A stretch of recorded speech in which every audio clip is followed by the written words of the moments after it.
on GTV.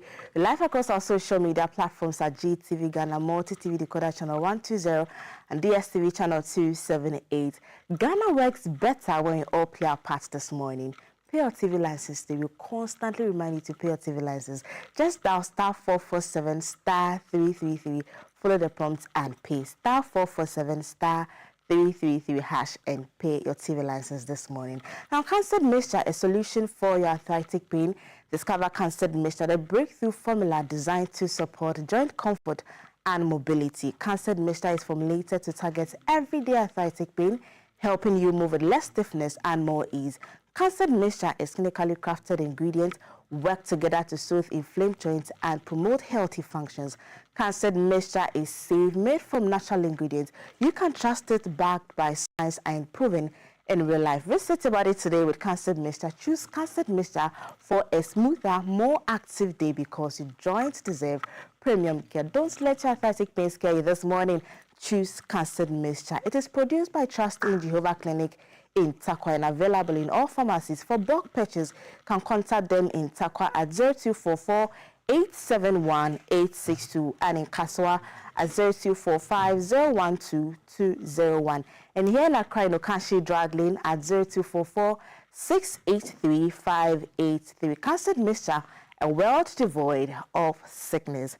Now, you know, it's always very necessary to start your day on a very good note.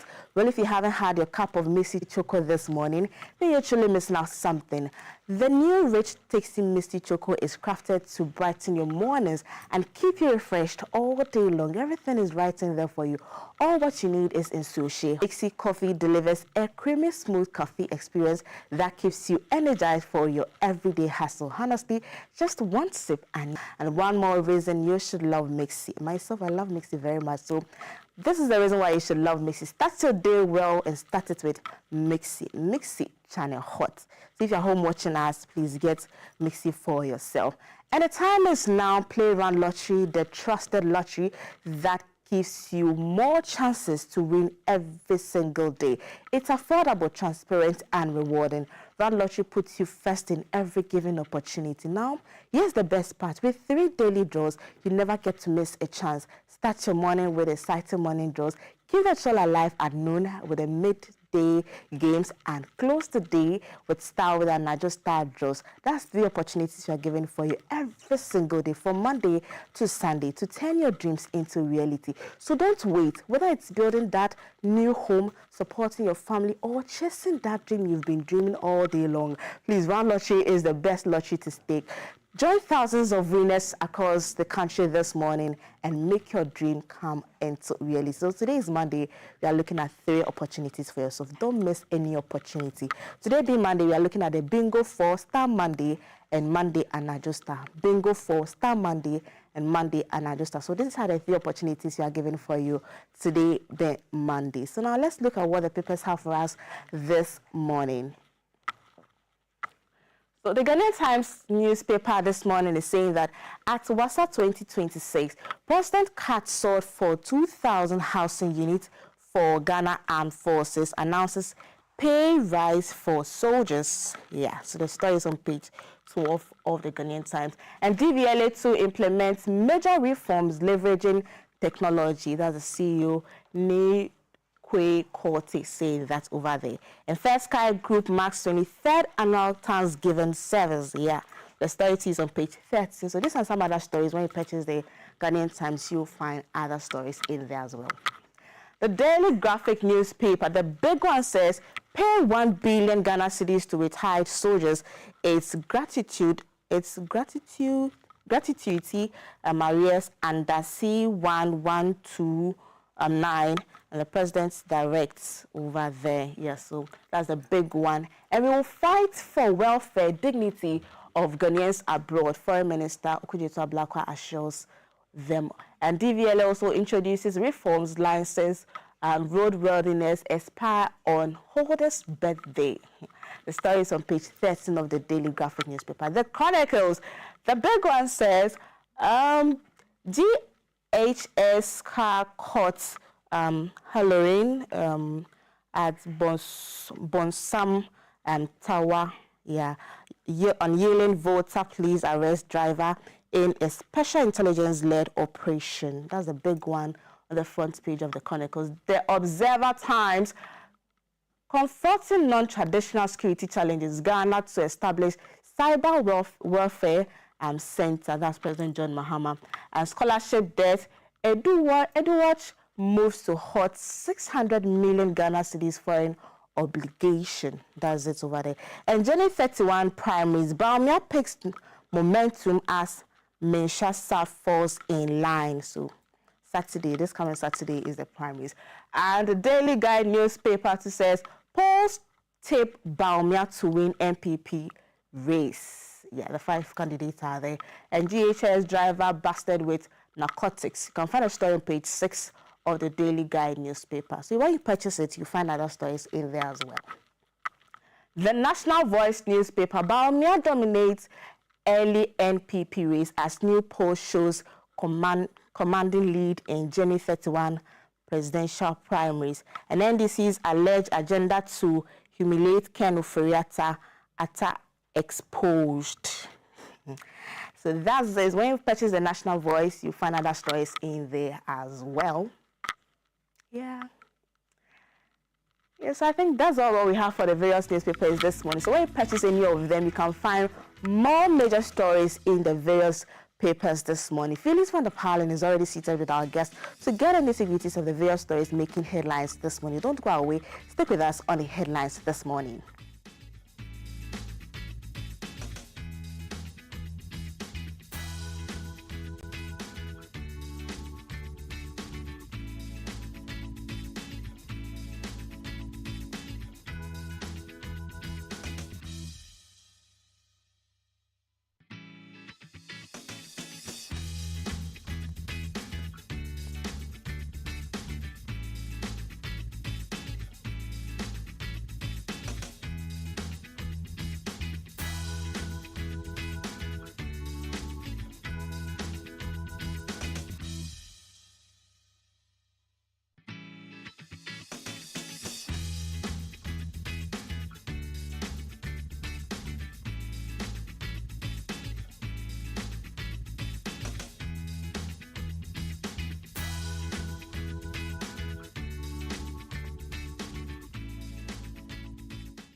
Still live on GTV Breakfast Show. I am Kweku van der Palen, your Felix, with a whole new glee. Right now, we're diving into the headlines shaping our nation today.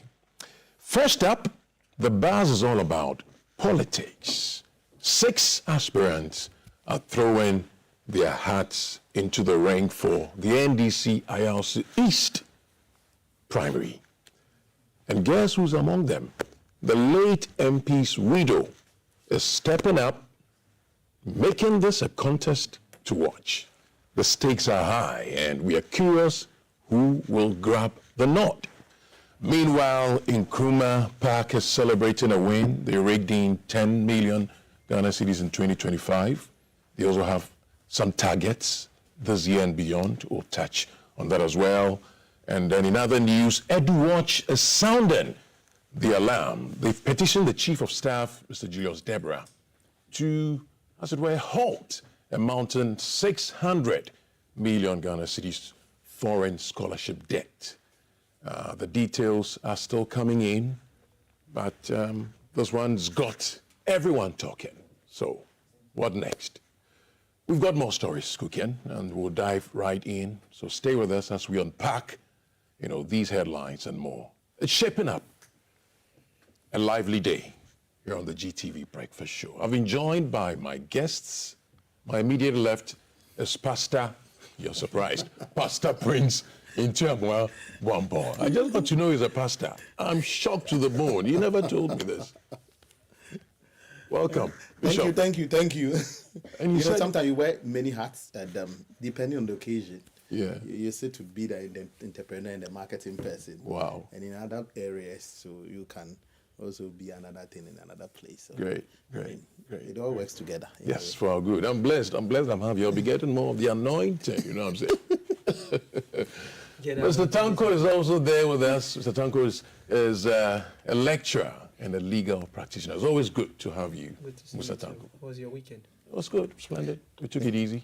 Please, he's also a clerical. Then we are really blessed here. Everything is divine. Wonderful. So let's move straight into action. 6 aspirants, like I said, including the MP's widow, have picked up forms.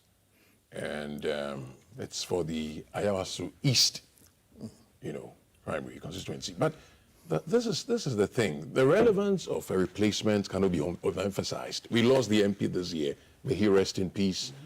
But the striking thing is his widow is in the middle of all of it.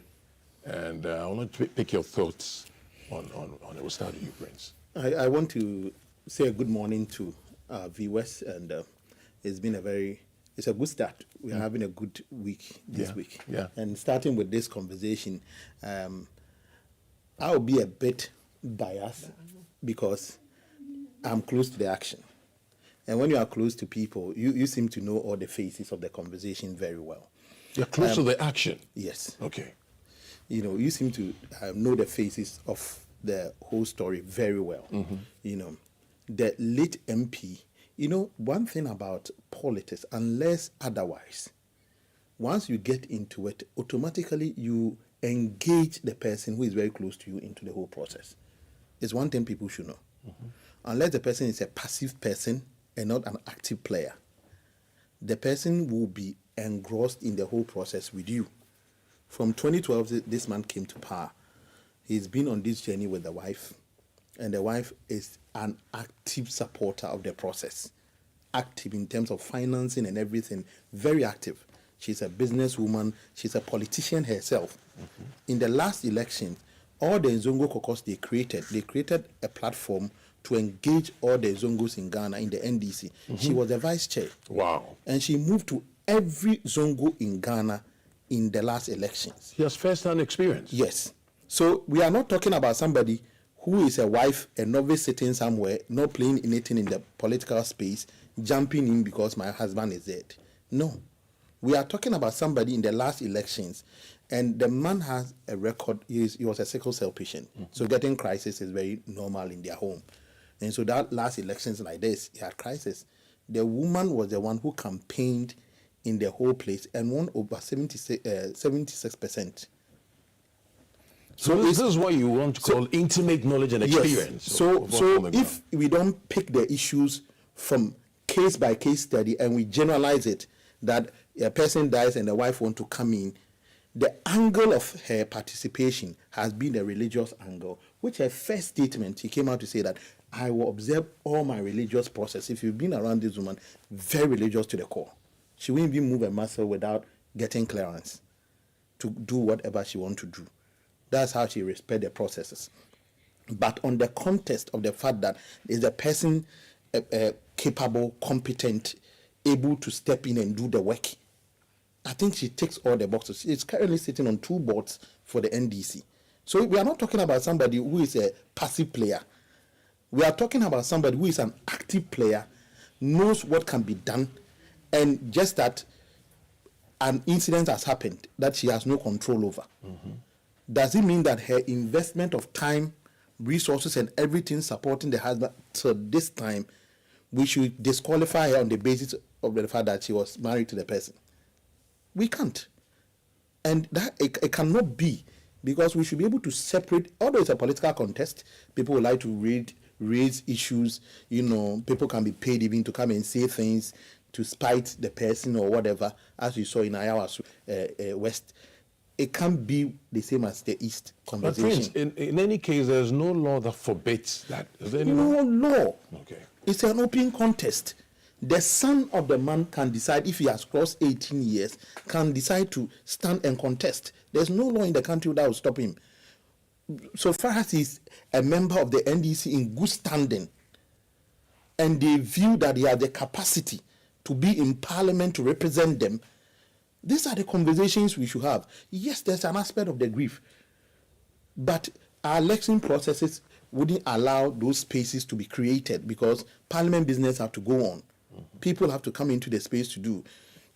as to regards to how she will handle it, I think it's mature. The consultation with, she won't take this decision alone. Absolutely, I She will suspect take so. this decision going to even the hierarchy of her religion to seek clearance from there, come from both the man's family and her family and even her children. That should be the smartest. There were thing to do. conversations, it's a privileged conversation, but even among her children, she needs clearance. Yeah. Because not every child can process an information within this space. So even there, you have to do a stakeholder engagement. And if he comes out to say, I'm coming out to do this, then it means that from all these conversations, he has fulfilled all righteousness based on the outcomes of the conversations. And if you are looking for somebody to lead a people, you have to get somebody who the people can even identify with. Every election from 2012, the people of Nima and Ayawaso East will tell you, Hajia is not a passive player, an active player coming to them, engaging them, helping people, helping the groups there. So the conversation is a bit, people sit on social media and they can talk about anything. But in any case, if you have an issue, the best way is to understand the issue very well so that you make a very informed conversation and informed decisions. You understand? Informed judgment. Yes, informed judgment of the whole process, because parliament business is a serious business. People go in, and we should pick people who are very serious to go in there. This woman is a very astute businesswoman. Okay. Have chain of filling stations and forest bureaus around. Okay. So he stands in a place that when it comes to leadership, he leads. When he was appointed vice chair to the Zongo caucus, it was a clear leadership that he was able to marshal all the people, and they won massively in all the Zongos. Okay, well said. I'll bring Mr. Tanko in. In spite of all of this, people are still tempted to view her candidacy, through a sympathy vote, Tanko. Yeah, thank you very much. Is this fair? Is this healthy? Human nature? Well, human nature is like that. And when you are talking about politics is a social science, if you like, enterprise. And anything that has to do with social science enterprise has some level of subjectivity in them. So you would have those sort of concerns. Sentiments and all that. Yeah. But I understand where Prince is coming from, and he did a disclaimer and said he may not necessarily be looking at things from, if you like, an objective viewpoint because of his relationship or proximity to one of the actors. But I want to look at things from a more, objective perspective. And I agree with Prince. So before you go on, it means that you don't necessarily agree because you said he... No. I don't necessarily, I'm not saying I agree or disagree, but I'm saying that I want to look at things from both perspectives, Okay, because there that's are fine. two schools of thoughts on these issues. And when we sit on some of these platforms, we have a responsibility to try And bring and clarity. be as more clear as possible. And I agree with Prince. If you look at the woman's profile in terms of her activism in political party activity, especially the NDC, and within that constituency, I think it's undoubted. When you look at her competence, she's very competent. I have heard others even argue that if you talk about competence in terms of qualifications and even appreciation of the political dynamics, she's even probably ahead of the deceased husband. She has the capacity, undoubtedly. And when you look at the person we are talking about, she's a female, she's a Muslim, she's from a Zongo community. These are people who are considered vulnerable people in terms of our political architecture, and everything should be done to encourage them to get into the political domain, because we want more women in the political, What men can do, women can also. Exactly, we want more women, and she's a Muslim woman, and we want more Muslim women to serve as a role model to other women and Muslim women and women from the Zongo. But the challenge is that, of course, when you talk about politics, you're talking about people, and people's cultural and background always plays a key role in whatever you do. Now, Islam is more or less a way of life, and there are certain, rules and regulations that govern how we should go about things. And one of those things that actually is coming up is the fact that when your husband dies, there are certain period that you have to actually, if you like, a mourning period of 40 days and 10 days, So during that period, you're not supposed to be actively engaged in outdoor activities. You're supposed to be at home and all those things. And therefore, people are arguing that there is a purpose for which that, if you like, dictate has been, outlined in Islam activities. But there are caveats to it. Some of the Islamic scholars have said that there are circumstances where that seclusion can be excused, but they can only be excused based on certain criteria. There should be some conditions that will allow you to be excused from, that seclusion: hardship, financial difficulties, health issues. If you have some life-threatening situations, you can't actually be allowed to go out. But otherwise, you're supposed to stay at home, not even go out. So these are some of the reasons why people are raising those concerns. And mind you, that constituency is predominantly Muslims. Before you go on, so you've hit the nail on the head this way. You brought in the religious connotation. She's supposed to ideally be in some isolation. She's out. So are you happy with it? You're not happy because you're a Muslim? Oh, she's not out. So she can't go out. She's not out. But she's involved now. She's doing everything by proxy. So people can pick what forms she's for going you. to do is that, you see, she couldn't go to pick the form. She hasn't been seen out yet. I think when I listened to some of the people who are speaking for her, they are saying that she would observe those Islamic, dictates the way it should be observed without necessarily breaching it. But some scholars are arguing that it's the purpose, the intention behind that decree.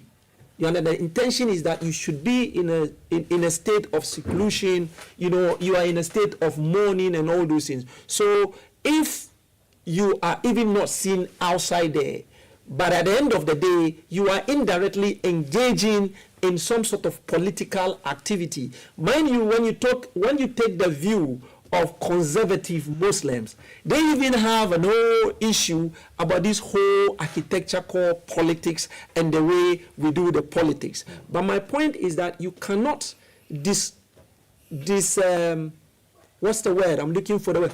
You cannot take your mind off the fact that where you are coming from, the constituency, the dynamics of the constituency is like a community.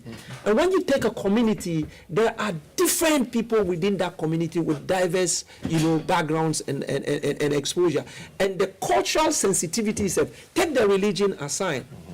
When you take the culture of predominantly the people within that particular enclave, you realize that the culture is almost close to the religious dictates. And per culture itself, she may be having those sort of challenges. So when you look at it, I don't think the issue is about her competence or her capacity. The issue is more to do with the fact that there is an Islamic, dictate that she's supposed to observe.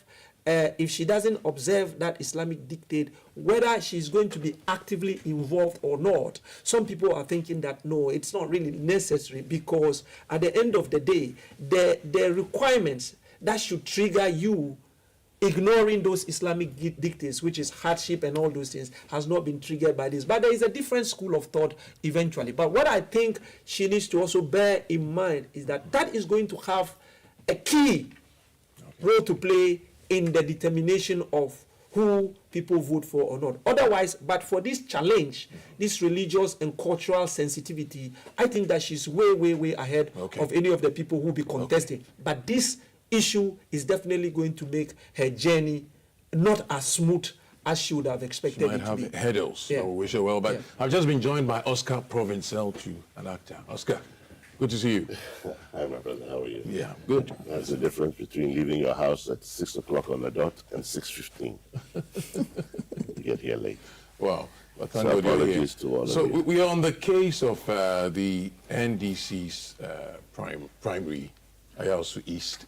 And I hope you're ready for me, but I'd like to throw this. I'm Yes, ready I'll if throw you this are. one to you. This part that I'll take you on has to do with the fact that the NDC, for the NDC, Ayasu East is more than a constituency. Why am I saying this?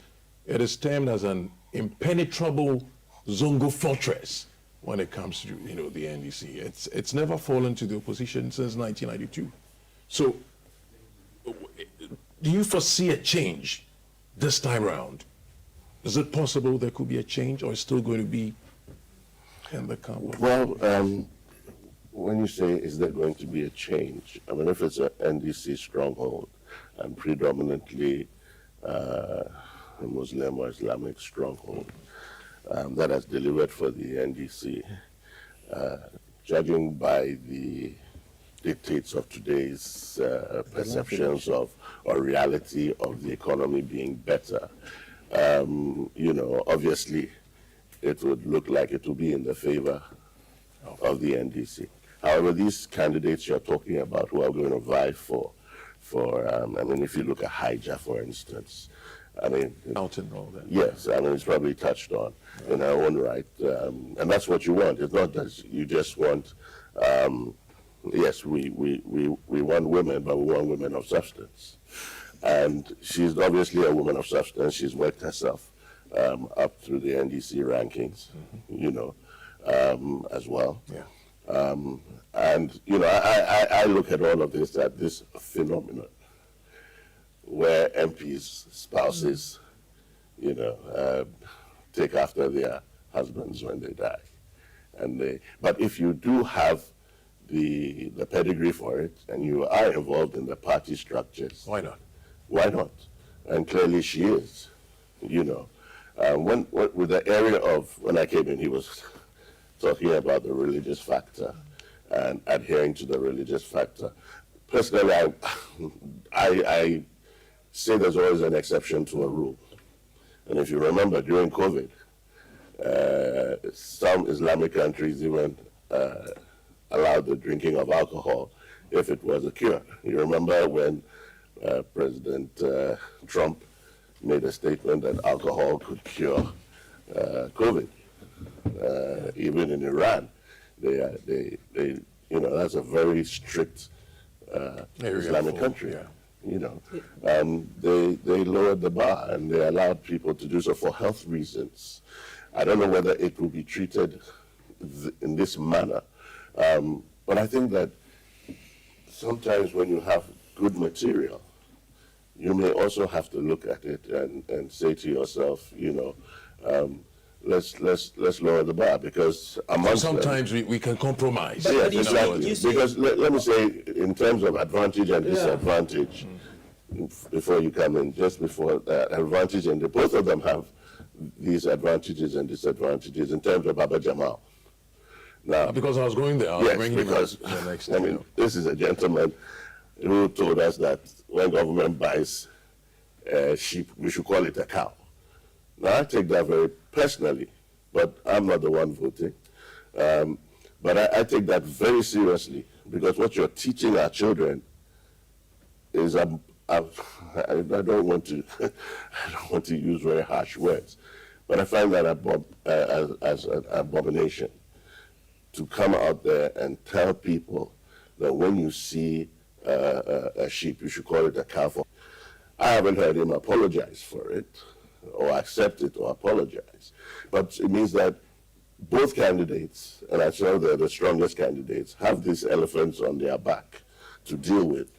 And so I think that let them go out there, convince their voters that, you know, they have something good in store for them. I just wanted And I'm to- sorry, finally, this issue of, you know, when there's a by-election, should we be looking at when there's a by-election, it should stay with the party because the party has won that seat? Should it stay with them so that internally they just select somebody to take over? Or do we go, you know, have this thing that we're doing now, which is a whole election that's going to come on? And don't forget, the dynamics of time make a difference. Okay. So at the dynamics when, you know, when the husband won are completely different. So assuming that the NDC hadn't performed and it had, you know, done very badly and public sentiment was against the NDC, it will obviously be much more difficult for whoever comes next to win that seat. Or do we say to ourselves that, you know, let's change the whole system altogether, look at it critically, give it to the runner-up of the original election, rather than have a complete by-election. That person also went through the election process, made expenses, did his campaign, came second. So why should we, we have to look at this. So when we're looking within the context of election reform, these are the areas that I get from what's happening now with these by-elections. Okay, Tanko, you wanted to No, check I in. just wanted to make it clear that, Islam is a way of life. And yes, in Islam there are exceptions to every rule. But the same religion provides the conditions that would lead to that exception. So there are exceptions, and I think I outlined those exceptions. That you're supposed to stay at home 4 months and 10 days. Ideally, you're not supposed to go out, you're not supposed to engage with the rest of the world, you are indoors.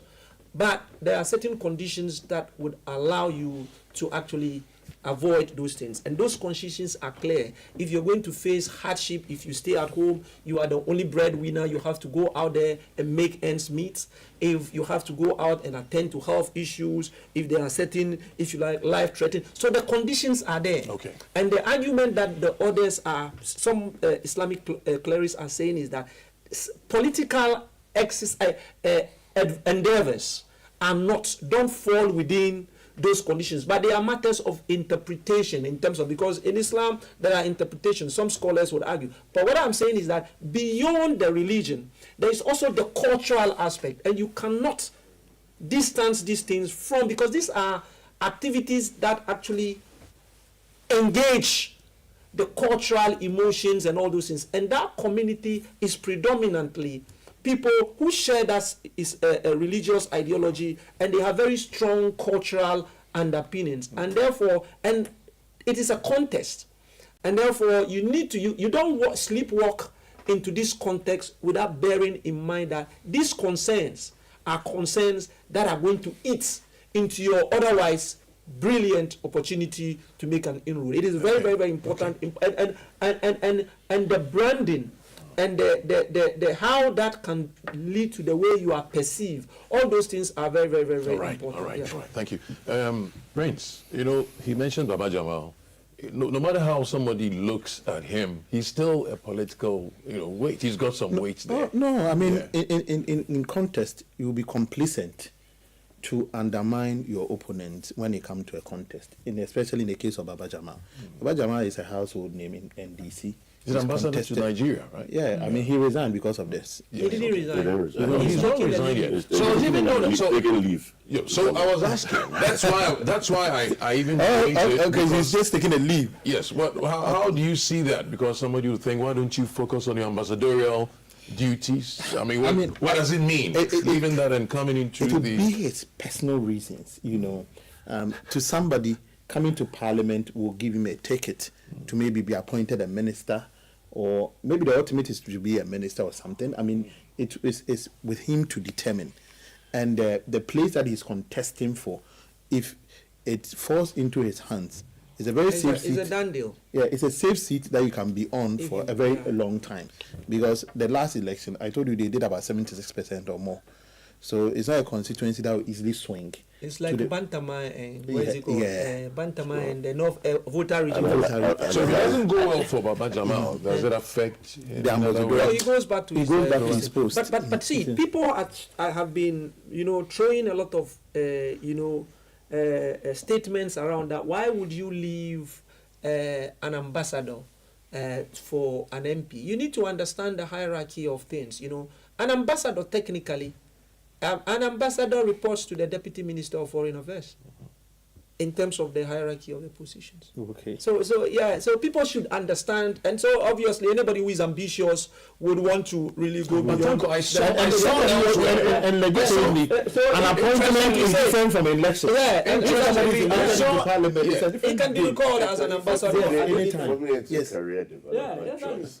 You career choice. look at it. But there's something I saw. Excuse me. There's something you made it. the ambassadorial duties has a way of gradually taking you out of the scene, but with Well, the but if you understand parliamentary. political nuances, if you understand political, and It you gives look you at the power to stay our more. fourth Republican, endeavors, from the MPP to the NDC, I have seen instances where some political figures, some people who are supposed to be rising stars, have been given ambassadorial positions and we've not heard of them. I can mention them. So yeah, it's all strategic and all those things. But like keep Oscar you is relevant. saying, it's a career thing. If you a want to career remain planning. relevant and you have an ambition, Okay. you need to remain within those things. where But the there's action one is. very interesting dynamics about these elections. You know, I hear the chairman of the constituency has also indicated that he's going to contest. And that chairman was the one I hear who was actually rooting for Hajia. So it's really changing the dynamics. now. Okay. All right. So I want us to touch on this last bit of it, then we move on to our next topic. The issue of NPP, not sure whether they are refilling Zach. You know, NDC. I mean, NPP, Zach Rahman. But Zach is marketed. I don't know. I mean, maybe it will be in terms of their internal rank, issues. But if you are going to a contest where somebody has contested and be seen in the community, it will not be expedient to bring a new person to contest. Otherwise, heavyweights will be coming to contest you. Yeah, no. But and especially when you're talking about a stronghold Yes. of the opponent that they have held that seat for a long time. long time. Frankly, for the sake of party cohesion, and especially going into this, presidential thing, and after they will be going for the national executive positions, you really don't want to polarize your base in that constituency. So ideally, I think they should just It should be an let him go. But Exactly. I mean, in politics, like we said, it's all about ambition. There are people who probably may be lacing their boots, and they would see this as an opportunity to also make Sure. a stake in that. So I mean, you can't take that away from them. I wanted us to move to the next topic. Okay. Yeah. I mean, Oh, you wanted- you didn't let me finish with Baba Jamal. Which one? Which one was that? Was it Baba Jamal? I didn't expand Oh, the I think career you development did issue, but quite some justice to Baba let's Jamal. move on. Yes. Yeah. So let's get to Kwame Nkrumah Memorial Ex-Gracia Park. can entice you sometimes. Say that again. Ex-Gracia can entice you sometimes. But they And, get Nkrumah Memorial Park, we're moving on. he will still get as an ambassador. And Mausoleum. He will still get. But you want the 4 years, 4 years. What? Yeah, he will still get. We We can had- expand the ex-Gracia discussion. is raked in 10 million Ghana cedis last year. And there were about 266,000 tourists. Now, it comprised of domestic and foreign. Interestingly, we have more of domestic and the minority being the foreign tourist. And yet, a lot of funds seem to be coming from, the foreign tourist, potentially. So, is it an impressive report? We're seeing 75% domestic, 25% foreigners. Is that an impressive report with the statistics and the figures? If it's not, what are we not doing right? What should we do? Okay. Where are we starting? No, you started, yeah. Well, when we go into whether it's impressive or not, it means compare and contrast. And per the report that is out there, they were making between 2,000 Ghana cedis and 30,000 Ghana cedis a month in 2022 or 2023. Thereabout. If today they are making 1 million Ghana cedis a month, it's impressive. I mean, that's a huge jump. So it just tells you the potential that not only Kwame Nkrumah's legacy has, if you develop it right, to rake in the revenues that. But beyond the revenue, I was looking at the tourists, the visitors, Yes, because but- there's but the more of the tourists- local folks than the foreigners. What can we do to raise the stakes for foreigners as well? I think 'Cause that they- applies. The 266,000 that have come, out of them, which of them are tourists who have come for business tourism, which of them have come for recreational tourism, which of them have come for medical tourism. All of these people who come into this country because, and not just for the fun of it, they also want to feel our culture. So you have a wide segment of tourists, and when you say tourists, maybe they're visitors coming into the country through our various ports of entry. Okay? when you look at the advent of the 400 years of slavery, what was it called? During the year of return. Year of return, a huge number of people came in. So you really have to be able to diagnose the statistics, analyze the statistics that are there to break it down. But fundamentally, you cannot say that all the tourists, 266,000 tourists, came to Ghana and went to the mausoleum. No. I think they had about 1 million, potentially about one. They made about 10 million Ghana. 10 million. Yeah. About 10 million Ghana cities. I mean, and that's fantastic. 266,000, you know, and even if the 266,000 had come into the country, that's let's say 250,000 people annually. Now, if you were able to hit 1 million people, that's 4 times the amount of people coming in, then you'd make 40 million. So exponentially, you will see that, you know, the huge potential is there. When you look at countries like Great Britain, they get millions of visitors coming in. Sometimes I think the last figure was about, that's just to London. How much more to France, where they have the Eiffel Tower and Madame Tussauds and all of these things. So if we're not going to invest in our tourist potentials to bring, and we have a Pan-African tourist potential. A team from the tourism, or was the Ministry of Foreign Affairs, went to Guinea, where the president, Kwame Nkrumah, was co-president there, and went to the residency.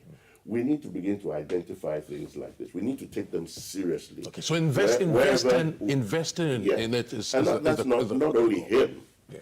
There's a whole, you know, there's a whole bunch of people who have contributed dynamically to this. And we have the Du Bois Center, don't we?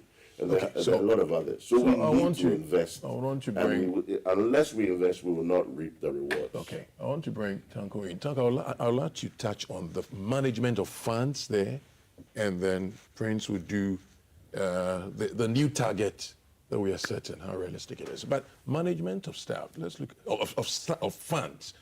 It appears the Nkrumah Park doesn't retain 100% of what they get.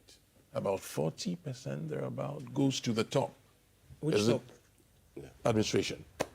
Which administration? No. As in the government. Yeah. So, but it's a public institution, so yes, there are mechanisms in place. And now I need to. It's interesting because I need to. That project is a World Bank funded project. You know, the Ghana Tourism Development Project that was funded by the World Bank was a 40 million project, and out of that $40 million,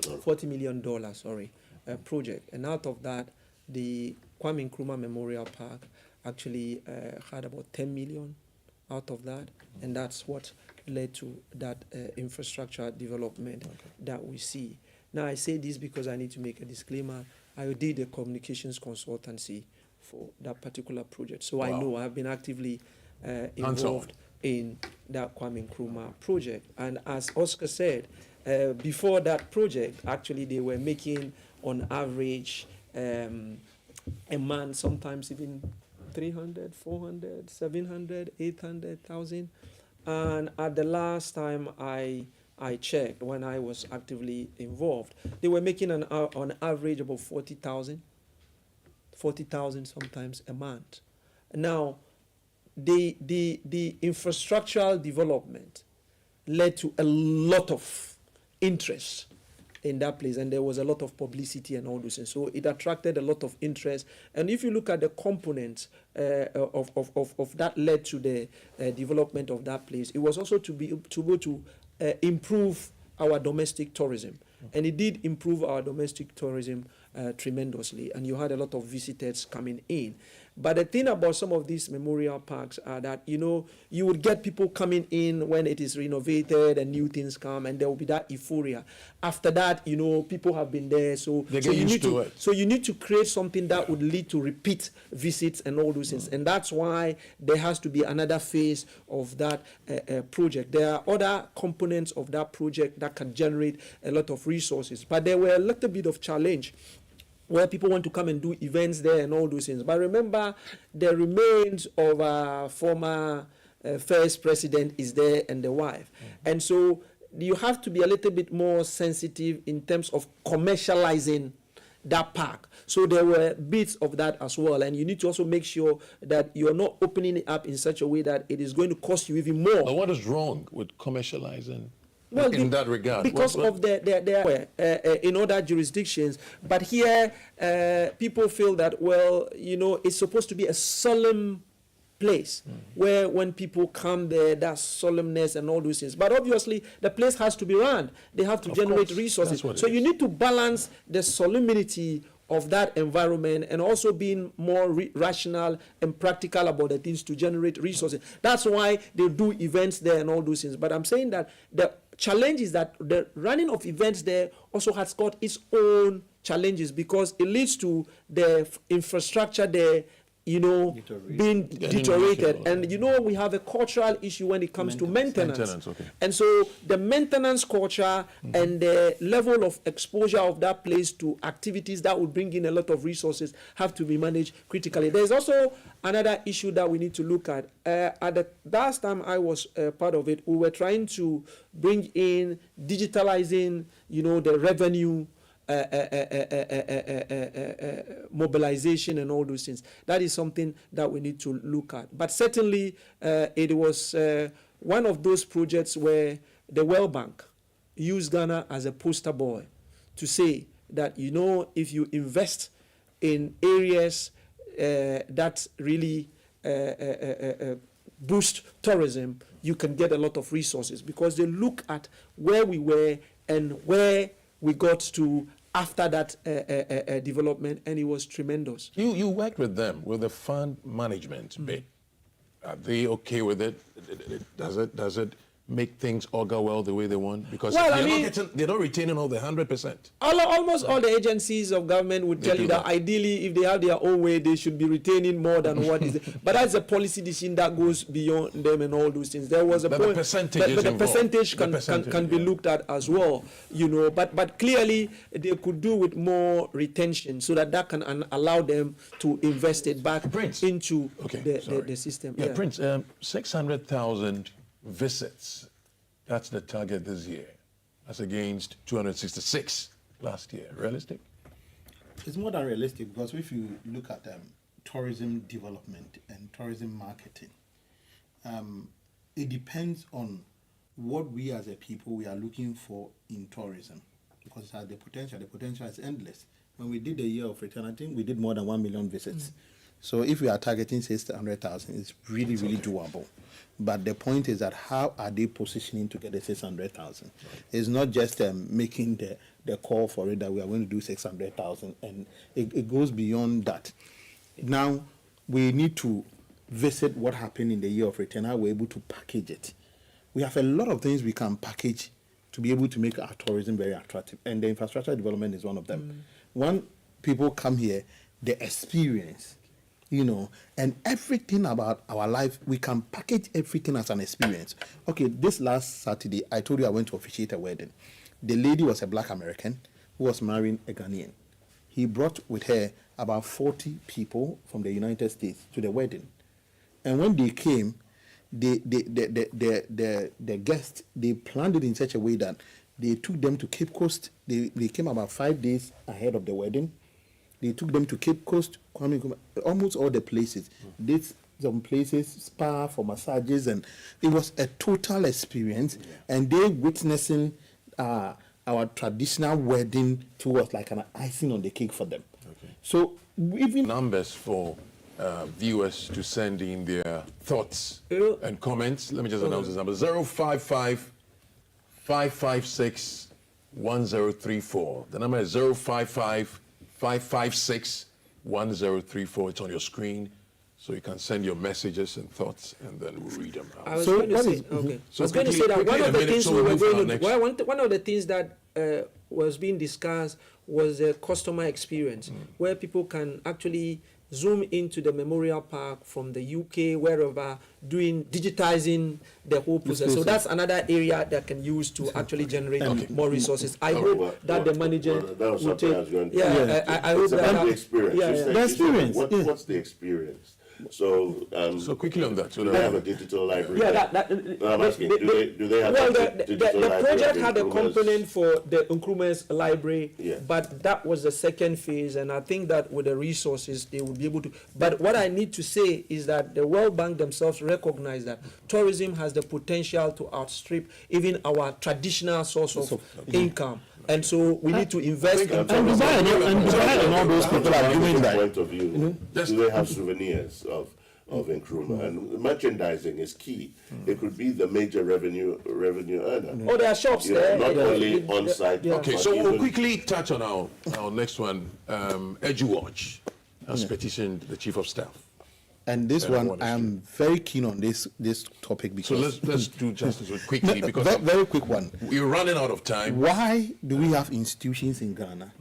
Some of them are offering an education or a course that will be about 10 times lower the cost, and we make somebody to go and sit in the UK to do the same course. 600,000 thereabouts. Yes, per, one course, and that same course can cost about 40,000 in Ghana, or even less. So what I would say is that if you have the resources, it's not, let me learn. If you have the resources, it's not just about going to study there, but it's also very important that you expose your future leaders to different dynamics, the rest of the world and all those things. So it's a very fantastic experience. I certainly have benefited from that experience, although I sponsored myself. But certainly going out there to study and having some sort of engagement in that environment, actually when you come back, it gives you a different perspective about the way things are done. But you don't do it at the expense of your resources. When you don't have the capacity, exactly. When you don't have the capacity, the capacity is the problem. The experience is good. I have a Let's challenge hear Oscar with what's that quickly. With this, in the midst of our gargantuan waste in this country, that we want to talk about resources that go to scholarships. Let's make sure that the wastage is not there, so the funding is there. Sorry. Recently, the government has pumped in $10 billion to stabilize the city. You know what $10 billion is? And it's good to stabilize the city. We all know it's good. But $10 billion could have been pushed into those areas. Vital areas, especially areas where we need to make sure that the next generation of employees are fit for purpose, are fit for the industries that are met, especially critical industries where we do not have the expertise. So I agree that, yes, we should look at the money somehow, but in that aspect, let's look at cutting the wastage and make sure that those who get the scholarships go for critical areas that we require in this country going forward. Yeah, okay. That's the important part. And there should be a caveat that aside being the critical industry that we are looking for, there should be a way they will come back and be able to give a service. Well, but that's part of it. They sign bonds and all those things. But you see, beyond that, I think it's just the open for all. I mean, there should be a cap. There should be a cap. I think sometimes when we get to a certain level, we should be able to say, okay, we won't go beyond that. Okay. But I think it looks like it's open for all, and everybody is trying to send somebody close to him, and that's where it gets out of hand. Yes. And then finally, your thoughts, on the fact that government is being asked to recall beneficiaries, and the question is it not going to affect already running programs? No, the running programs have to go on. They have to be. If you are coming from a policy perspective, you don't break processes. Okay. You revise it so that the next phase of the thing becomes within what you have planned. If you come and there's a chaos in a place, all you have to do is that you plan quickly. A minute each. Can we be a bit pragmatic with this? Let's recognize that some of our certification is not accepted in the UK. We all know that. We all know that people get degrees from the University of Ghana or elsewhere. And when they go to the UK... But any accredited university in Ghana that a student graduates there's a from, history. they are recognized. But that has to be made clear. But there's a history of that. No, that was So there's a- accreditation is the issue. That's why the government has resolved that with GTEC, the regulations and all those things. So once you have that, it is clear. I mean, I see. I did a diploma right at GIJ those days because GIJ was the only journalism awarding institution. My diploma allowed me to go and do a master's at the Unfortunately, UK. those So, time I mean, will permit us to. we have, Thank you, gentlemen. Thank you, Prince. Yes. Pastor Prince and this time, that's how I'll be addressing. He's a pastor, Oscar. Yeah, he's you see, you didn't I'm know. a prophet. Thank you guys for coming. He's a pastor, I'm a prophet. Headlines, GTV Breakfast Show. Hope you enjoyed every bit of it. I'm Kweku Van der Palen, Felix. And there's more action ahead. We're talking a lot of excitement here. There's a lot to learn, so just stay on. Sector Minister is in the house. We're talking on roads, all right, and the way forward. Stay on.